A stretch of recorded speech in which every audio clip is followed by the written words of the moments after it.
ప్రేమ అభిమానం గింత మంచి కార్యకర్తలు నిన్ను భుజం మీద వేసుకొని గింత మంచి కార్యకర్తలు నేను భుజాల మీద వేసుకొని గెలిపిస్తే వాళ్ళందరినీ తలదన్నిపోతావి. ఇప్పుడు వాళ్ళందరినీ తన్నిపోతావి. సంజయ్ అన్న ఎంత మోసం. మీ అందరికి ఒక కాళోజీ గారి మాటలు గుర్తొస్తున్నాయి. ఇప్పుడు జగిత్యాల కాన్స్టిట్యున్సీ ప్రజల్ని చూస్తుంటే నాకు కాళోజీ గారి మాటలు గుర్తొస్తున్నాయి. ప్రాంతేతరుడు మోసం చేస్తే పొలిమేర దాటించి తన్నాలని చెప్పేసి మన ప్రాంతం వాడు మోసం చేస్తే ఏం చేయాలి? పాత పెట్టాలి. మన పొలిమేరలే పాత పెట్టాలి. ఇక మీ ఇష్టం. ఈ సంజయ్ని ఏం చేస్తారో మీ ఇష్టం, మీ నిర్ణయం తీసుకోండి. 2018లో నాకు మంచి గుర్తుంది. 2014 నుంచి 18 వరకు కవితమ్మ గారు మనకు ఎంపీ. అప్పుడు నిజామాబాద్ నుంచి బయలుదేరితే డైరెక్ట్ జగిత్యాల వస్తుండే.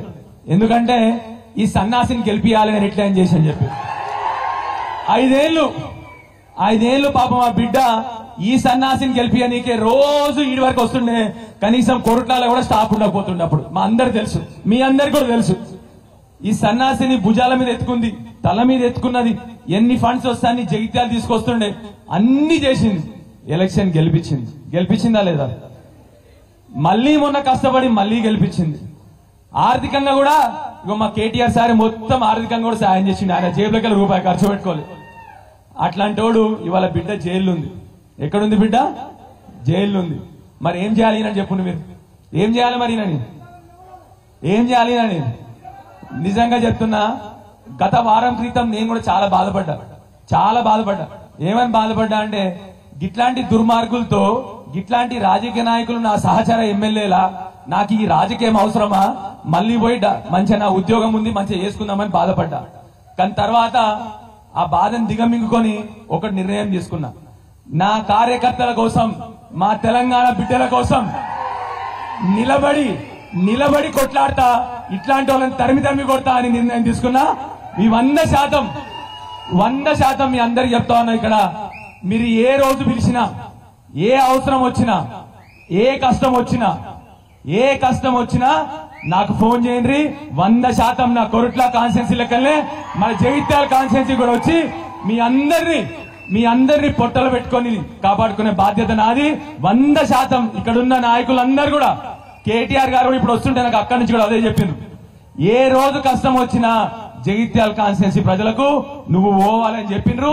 వారు కూడా వస్తా అని చెప్పిండ్రు. కాబట్టి తప్పకుండా జగిత్యాల కాన్స్టిట్యున్సీ ప్రజలందరినీ కడుపులో పెట్టుకొని చూసుకుంటా.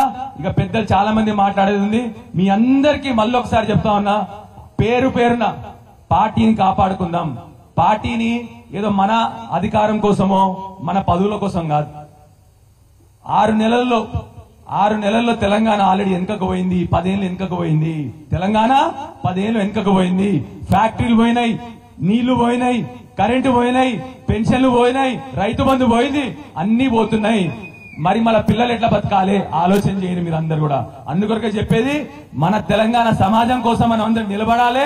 మళ్ళీ మన బీఆర్ఎస్ ప్రభుత్వం అధికారంలోకి వస్తేనే తెలంగాణ కాపాడగలుగుతాం. కాబట్టి మనం అందరం గట్టిగా నిల్చొని అందరం కలిసి మళ్ళొకసారి మన బీఆర్ఎస్ ప్రభుత్వం అధికారంలోకి తీసుకురావాలి. మళ్ళొకసారి మీ అందరికీ పేరున ధన్యవాదాలు. జై తెలంగాణ.